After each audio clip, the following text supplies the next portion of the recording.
Olá, eu sou o Macorati e nesta semana eu vou iniciar uma série onde eu vou apresentar os principais recursos da ASP.NET Core Identity. Eu vou usar uma abordagem simples, direta e objetiva para introduzir os principais conceitos e recursos do Identity. Por isso, a princípio, eu vou criar um projeto ASP.NET Core MVC monolítico com apenas uma camada, onde nós vamos ter tudo junto e misturado, a camada de apresentação, as referências do Entity Framework Core e o Identity. Essa aplicação vai gerenciar informações de alunos e para isso eu vou definir uma entidade aluno que será o nosso modelo de domínio. Mais adiante, se possível, nós veremos como nós podemos melhorar essa implementação. Então eu vou iniciar apresentando aqui o que é o ASP.NET Core Identity. Então o ASP.NET Core Identity ele é um framework de autenticação e autorização para aplicativos web e oferece recursos integrados para gerenciamento de usuários, incluindo aí o registro, login, recuperação de senha e confirmação de e-mail. Ele também fornece suporte a vários provedores de autenticação, como o Google, o Facebook, o Twitter, e com isso ele vai permitir que os usuários façam login na sua aplicação usando as suas contas em outras plataformas. O Identity ele é fácil de configurar e permite uma personalização lógica da autenticação e autorização de acordo com as necessidades das suas aplicações. E ele é compatível também com diferentes sistemas de armazenamento de dados, incluindo aí banco de dados relacionais e não relacionais. Então, de forma resumida, é isso que é o ASP.NET Core Identity. Então, nessa série, eu vou usar o seguinte ambiente. Eu vou estar usando o NetSet, o SQL Server Express. Você pode usar qualquer banco de dados. E eu vou usar a ASP.NET Core MVC, a aplicação ASP.NET Core MVC. Como ferramenta de trabalho, eu vou usar o Visual Studio. O meu ambiente é o Windows. Você pode usar o Visual Studio para o Mac também no ambiente do macOS. E se você quiser usar no Linux, você tem o Visual Studio Code. O Visual Studio Code ele pode ser usado tanto no Linux como no macOS ou no Windows.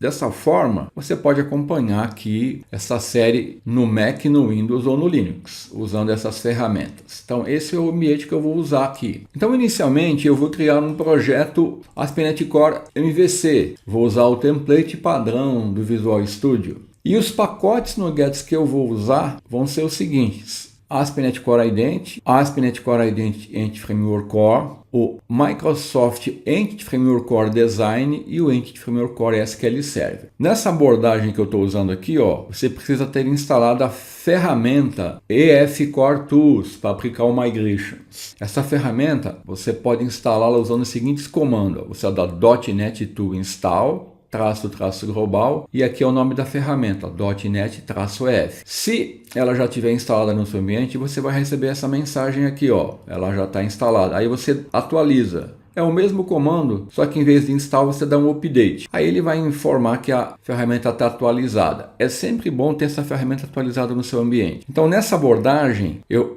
vou usar essa ferramenta aqui. E se você não quiser usar essa ferramenta, você pode instalar o pacote Microsoft Entity Framework Core Tools, que vai fornecer os comandos para o Migration. Aí você não precisa do .NET-EF e nem precisa do pacote Design. Eu vou usar a primeira abordagem e vou usar a ferramenta .NET-EF, que é uma ferramenta que é instalada no seu ambiente. Ela não fica no seu projeto. Então, no projeto, eu vou criar as classes que representam as entidades do seu domínio. No nosso caso, vai ser a classe aluno. Vamos criar o contexto do Entity Framework Core, definir o mapeamento ORM e os relacionamentos, que é bem simples no nosso caso aqui, definir a string de conexão, registrar o serviço e aplicar o Migration usando a ferramenta. Os comandos aqui para aplicar o Migration são esses aqui, usando essa ferramenta .NET-EF Migration, add o nome da migração, --project, o nome do seu projeto de infraestrutura, e aqui -S, o projeto Startup, que é o projeto, geralmente o projeto web. E o --verbose, ele vai te listar as ocorrências. Então, qualquer erro que ocorrer, fica mais fácil você descobrir por que aquele erro ocorreu. Então, o primeiro comando vai criar o arquivo de script e o último comando aqui, ó, database update, vai aplicar o script de migração gerado ao teu ambiente de banco de dados, gerando o banco de dados e as tabelas. Então eu vou iniciar criando o projeto, ó, vou abrir o Visual Studio 2022. Então aqui eu vou selecionar a opção Create New Project, ASP.NET Core Web App Model View Control é o template que eu vou usar. Esse template aqui, ó. Então, ó, clicando em Next, aqui eu tenho a opção de criar um projeto e já definir o identity de início. Eu não vou fazer isso, mas eu vou mostrar essa opção. Então, ó, vou deixar esse nome aqui porque depois eu vou excluir esse projeto. Vou clicar em Next. Então, aqui, ó,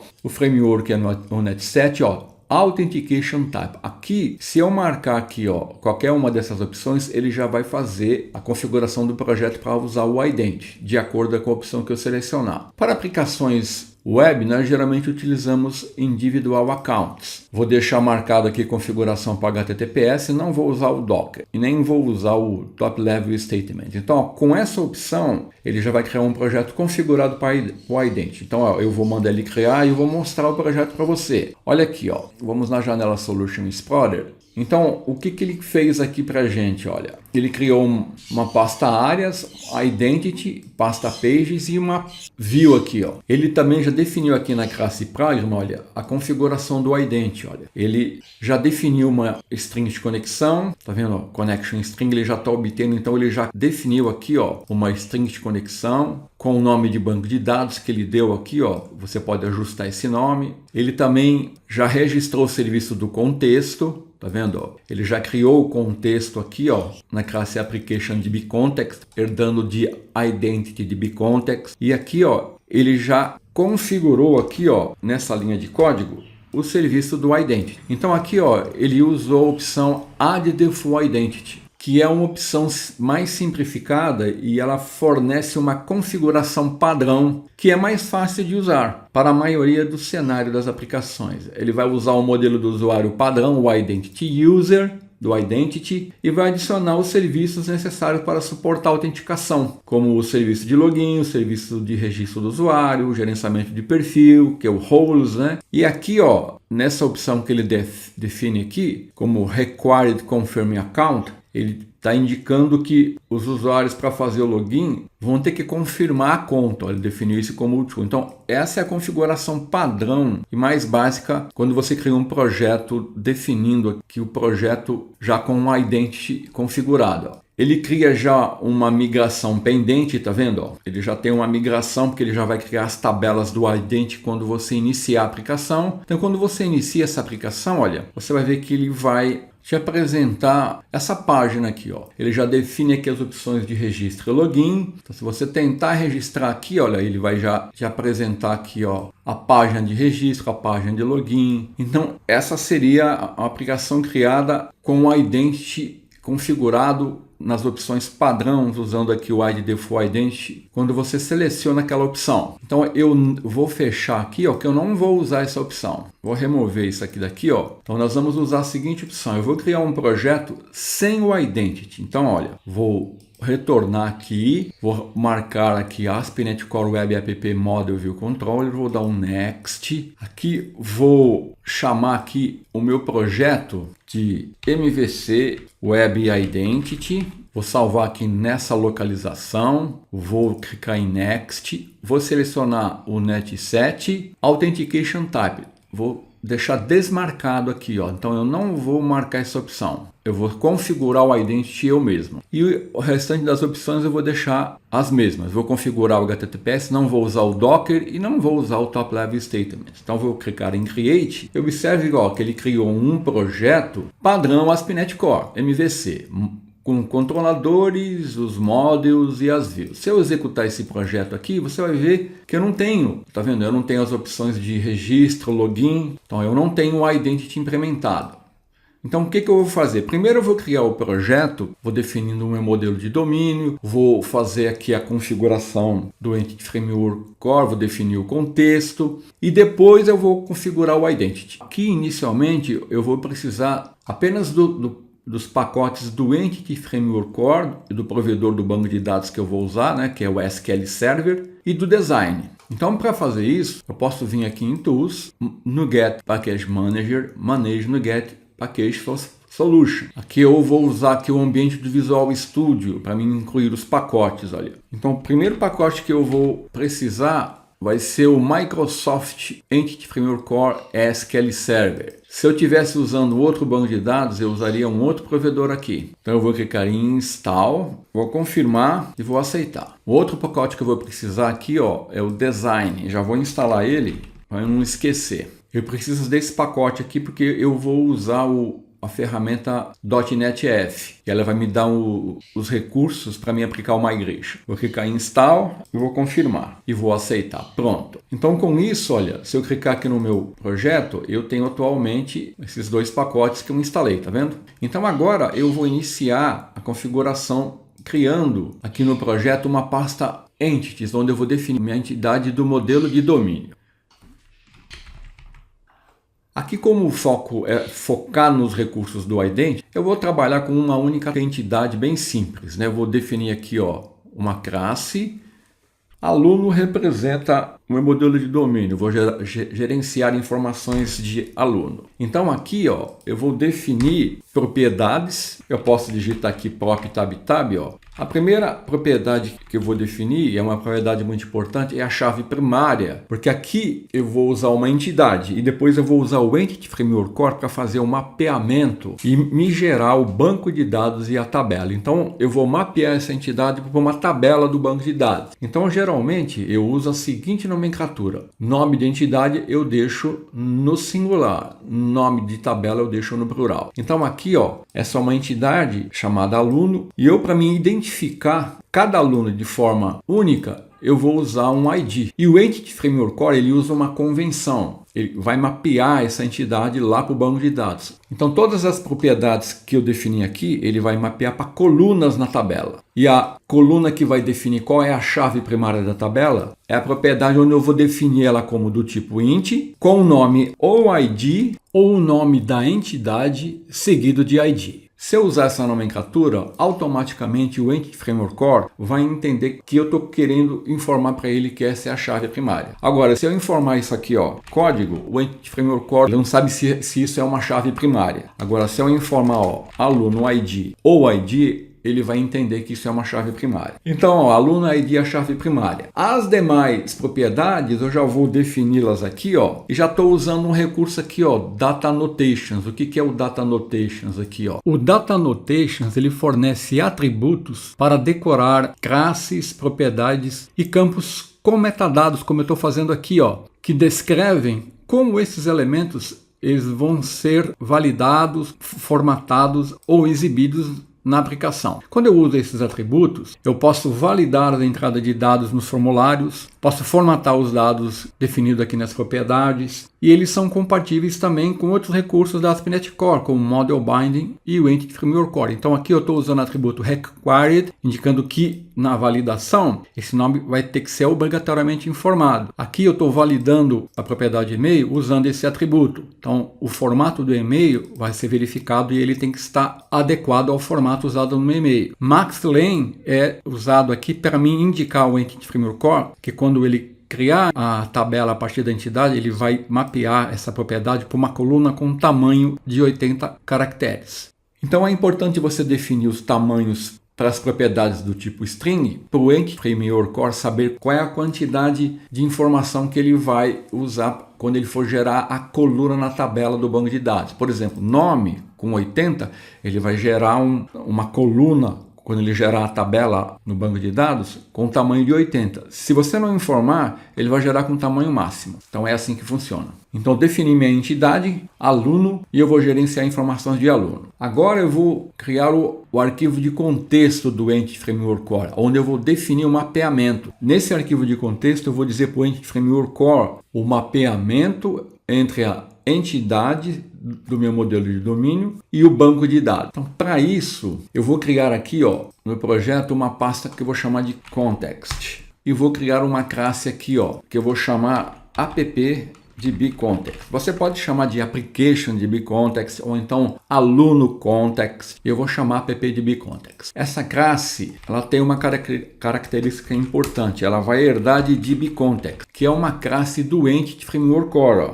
Então, se você der um F12 aqui nesse DB Context, você vai ver que aqui, tem todos os recursos para realizar o mapeamento, o gerenciamento das entidades. Então, é essa classe que vai permitir com que eu defina aqui, o mapeamento objeto relacional. Então, eu vou definir um construtor, eu dou setor tab, e nesse construtor eu vou definir que eu vou fazer a configuração desse contexto, registrando ele como serviço mais adiante na minha classe Program, onde eu estou usando aqui a classe base DB Context para definir essas opções. A seguir, vou definir aqui usando o DBSet, que a minha entidade aluno ela vai ser mapeada por uma tabela que eu vou chamar de alunos. Então aqui eu vou incluir uma referência à minha entidade. Então nessa linha de código eu estou usando aqui o DBSet, que é uma classe do Entity Framework Core, que representa uma entidade específica no modelo de dados. Então cada DBSet que eu incluir aqui vai representar uma tabela. Aqui ele vai gerar uma tabela alunos. Ele está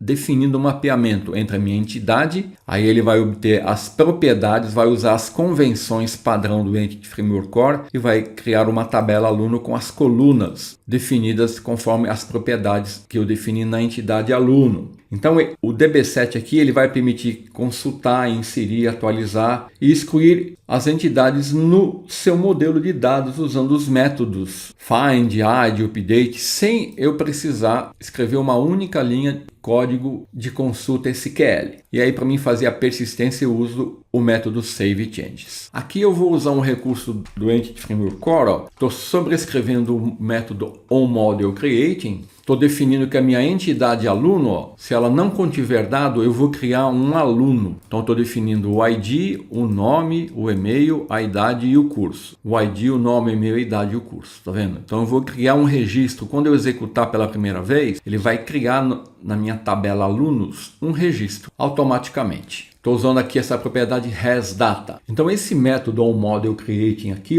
ele é um método que pode ser sobrescrito, como eu estou fazendo aqui na classe de contexto do Entity Framework Core. Então ele vai ser chamado pelo framework durante a criação do modelo de dados, onModelCreating, e vai permitir que você configure a forma como as entidades no seu modelo são mapeadas. Então essa definição que eu fiz aqui, usando Data Annotations, eu poderia fazê-la aqui. Inclusive é mais recomendável, assim você mantém o seu modelo de domínio limpo. Como não é o meu foco abordar esse assunto, eu usei o Data Annotations, mas isso pode ser feito aqui também.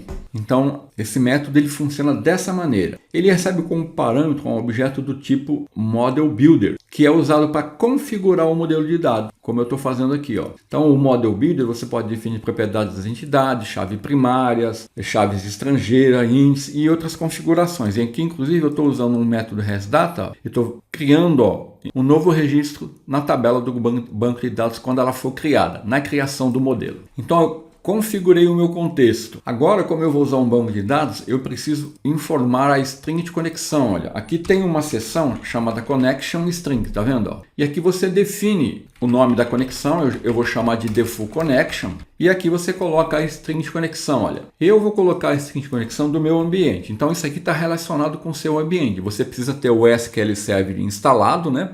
Funcionando em atendimento. E aqui, eu estou definindo essa string de conexão. Aqui está informações do meu server local, é o SQL Express, o nome do banco de dados. Vou fazer a autenticação usando o Windows e aqui uma informação importante. Se você estiver usando o Entity Framework Core versão 7 no ambiente de desenvolvimento, você precisa fornecer essa informação aqui, Trust Server Certificate igual a True. A partir do Entity Framework Core na versão 7, houve uma alteração e você precisa informar essa propriedade definida como True. Senão ele vai dar um erro no seu ambiente. Então tá aqui a minha string de conexão. Ele vai usar essa string para saber qual é o banco de dados que ele vai criar. Você pode fornecer qualquer nome aqui, eu chamei de IdentityDB. E aqui você vai fornecer o nome do teu servidor. Uma forma de você saber o nome do servidor, você vem aqui, View Server Explorer. Olha aqui, ele dá servers. Olha o nome do meu servidor aqui,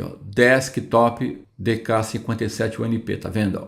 e o meu é o SQL Express. Aqui, ó, para fazer o download do SQL Server, eu não entrei nesse detalhe, mas se você googar aí, ó, download SQL Server, você vai acessar a primeira referência, ó, você vai baixar uma edição especializada gratuita, ó, Express, essa opção. Aí basta clicar, ó, baixe agora, ele vai te baixar um arquivo executável, clicar nele e vai seguir a orientação, next, next, next. É bem simples a instalação dessa versão. Então, ó, é uma edição gratuita do SQL Server, ideal para o desenvolvimento e produção de aplicações de área de trabalho, web e pequenos servidores. Então, essa é a opção que eu estou utilizando, o Express. Então agora, olha, eu já tenho a string de conexão, já tenho o arquivo de contexto, falta eu configurar aqui, ó, o registro do serviço do contexto aqui na classe Program. Então a partir do Net 6 não existe mais arquivo startup, né? Tudo feito aqui na classe Program, a configuração. Embora, se eu quiser, eu posso criar um arquivo startup aqui e continuar usando o arquivo startup, porque ele continua sendo funcional. Mas o projeto não é mais criado com o arquivo startup. Então aqui, ó, eu vou registrar o serviço do contexto. Para mim fazer isso, eu tenho que recuperar a informação da string de conexão. Então eu faço assim, ó, dou um builder, configuration,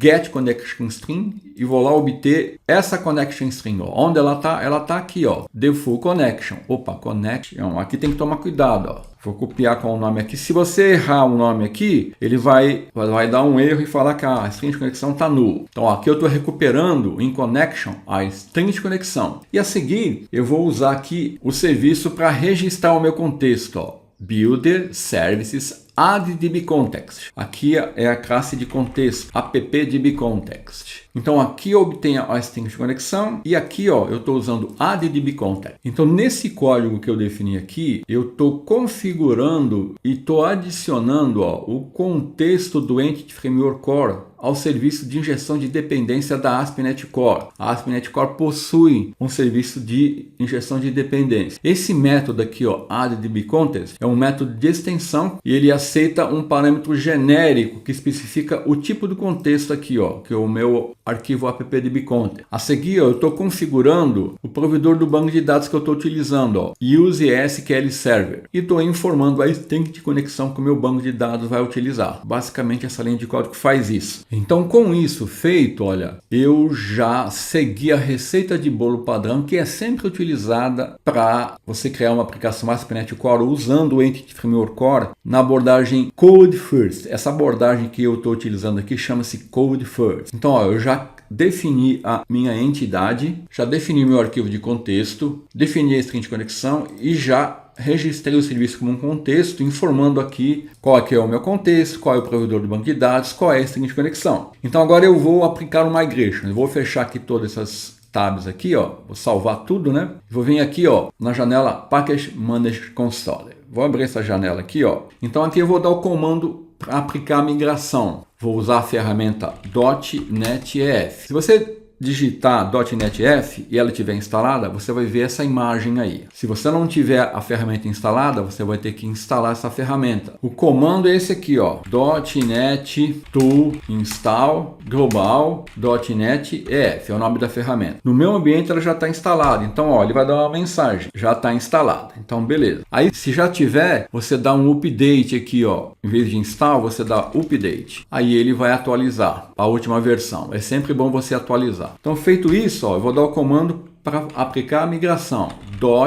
.NETF migrations add o nome da migração inicial. Qual é o projeto de infraestrutura? No meu caso, eu só tenho uma camada, mas se você tiver um projeto com mais de uma camada, aqui é que você vai informar o nome do projeto de infraestrutura. No meu caso, o nome do meu projeto aqui, ó, é MVC Web Identity. Então, ó, MVC Web Identity. Nome do projeto Startup traço S é de Startup, MVC Web Identity, Verbose. Então, esse comando ele vai fazer o que? Ele vai criar aqui no meu projeto uma pasta Migrations com script de migração. Então, eu vou executar e nós vamos acompanhar. Você vai ver que ele vai ser bastante verboso. Vou dar um Enter aqui, ó. Olha lá, ó. ele está com as informações que eu forneci, ó, ele já criou a pasta Migrations. Aí você cria o hábito de sempre dar uma olhadinha no arquivo que ele gerou. Ó. O que ele vai fazer aqui? Ó? Ele vai criar, ó, Create Table, uma tabela alunos. E olha aqui, ó, as colunas que ele vai criar. Aluno ID, olha o tipo dela, ó, Identity, chave primária, tá vendo? Ó? Nome, ó, nvarchar 80, o tamanho que nós definimos no Data Annotations. E-mail, nvarchar 120, tá vendo? Ó? Nullable, false, é obrigatório. E o curso, nvarchar 80. Olha aqui, ó, a chave primária, ó, primary key, aluno ID. Ele vai inserir os dados nessa tabela, ó, usando o comando resdata, tá vendo? Ele obteve a informação do arquivo de contexto. E aqui, se acontecer algum problema, ele vai dropar a tabela. Então tá aqui o meu script gerado. Aqui é um timestamp que ele coloca no início do arquivo, né? Então agora eu posso retornar aqui, ó, e agora eu vou dar o comando para aplicar esse script e ele vai gerar o banco de dados e a tabela. Então eu vou a .NET EF Database Update, aí vou informar Project MVC Web Identity --Startup Project, que é uma outra forma de você, ao invés de você colocar -S, você pode colocar como eu coloquei ali. Vou colocar -S, que é mais enxuto. MVC Web Identity, verbose. Então aqui ele vai criar o banco de dados e as tabelas no seu ambiente. Então, olha, eu vou abrir aqui o SQL Server Management Studio e eu estou aqui inspecionando o meu SQL Server local, o Express, ó, e aqui tá as minhas tabelas. Ó. Eu não tenho uma tabela aqui chamada Identity DB, tá vendo? Ó? Hangfire DB, ingressos DB, Launches Database DB. Não tenho a tabela e ele vai criar. Então eu vou dar esse comando. E ele está aplicando aqui, ó. Você vai ver que ele vai aplicar os comandos, olha lá, está criando as tabelas, tá vendo? E agora, ó, se eu voltar aqui e mandar atualizar, você vai ver que eu vou ter no meu ambiente do SQL Server agora um banco de dados, né? Com uma tabela alunos, uma tabela, o banco de dados Identity DB, uma tabela alunos. Então olha aqui, ó, Identity DB, olha lá, ó, tabelas. Olha aqui, ó, alunos, tá vendo? Vamos abrir essa tabela aqui, ó, o design. Olha aqui, ó, aluno ID, nome, e-mail, idade e curso, tá vendo? Tipo de dados, tamanho do nome, do e-mail e do curso. Se eu mandar exibir os dados, você vai ver que ele incluiu um registro na tabela, quer ver, ó? Olha aqui, ó, aluno ID 1, Macorati, e-mail, idade, curso químico. Justamente o que nós mandamos ele fazer aqui, ó. Assim eu já tenho pronto aqui na minha aplicação toda a configuração, tenho pronto o banco de dados e a tabela alunos que foram criados aqui no Migrations usando a abordagem Code First. Agora eu vou fechar aqui e eu vou criar o controlador na pasta Controller. E eu vou fazer isso usando o Scaffold. Então o Scaffold ele permite criar automaticamente, no meu caso aqui, os controladores, os métodos Actions e as Views. Para isso ele usa um pacote que é o Microsoft Visual Studio Web Code Generation Design, que é uma ferramenta de geração de código que permite a criação rápida de aplicativos ASP.NET Core. Ele fornece um conjunto de modelos de código pré-definidos que nós podemos usar. Então eu vou criar aqui o controlador, os métodos Actions para fazer o CRUD e as Views. Então para isso eu tive que instalar esse pacote aqui, ó. Geralmente, se você não tiver ali instalado, durante o processo de Scaffold ele vai solicitar a instalação. Então como é que eu faço aqui, ó? Eu crio com o botão direito, seleciono Add Controller. Na janela do Scaffold eu vou selecionar a opção MVC Controller. Tenho três opções: MVC Controller Empty, que vai criar um controlador vazio, MVC Controller with Read-Write Actions, e a última opção é a que eu quero utilizar. Vou criar um controlador com views usando o Entity Framework Core. Então vou clicar em Add. Aqui eu vou definir algumas configurações. Por exemplo, qual é a classe de modelo de domínio? É a minha classe aluno. A classe do DBContext é o meu app DBContext. Ele vai gerar as views, referenciar as bibliotecas de script e usar a página de layout padrão. Aqui o nome que ele está sugerindo eu vou corrigir. Vou selecionar alunos controller e vou clicar em Add aqui, ó. Então ele está verificando a informação, ver se está tudo certinho para ele poder gerar o código. E aí ele está dando build no projeto. Se você obter um erro aqui, ó, é porque provavelmente os pacotes da sua aplicação não estão atualizados. Então você tem que atualizar os pacotes. Pronto, ó, ele gerou aqui para mim, ó, na pasta controller, o controlador alunos controller. Já abriu aqui, ó, e eu já tô vendo aqui, ó, o controlador. Olha aqui, ó, ele injetou a minha classe de contexto e aqui criou os métodos action, tá vendo, ó, para fazer o CRUD. Criar, editar, tá vendo? Deletar. Para mim executar, eu só tenho que fazer um pequeno ajuste visto aqui no arquivo de layout, para mim tem uma opção no menu. Aqui, ó, ao invés de eu exibir o menu para privacy, eu vou exibir o menu que vai acessar o controlador alunos que eu criei, o método action index, e aqui eu vou colocar o nome da opção no menu alunos. Então, quando aparecer essa opção e eu clicar, eu vou acionar o método action index do controlador alunos, que vai fazer o seguinte, ó.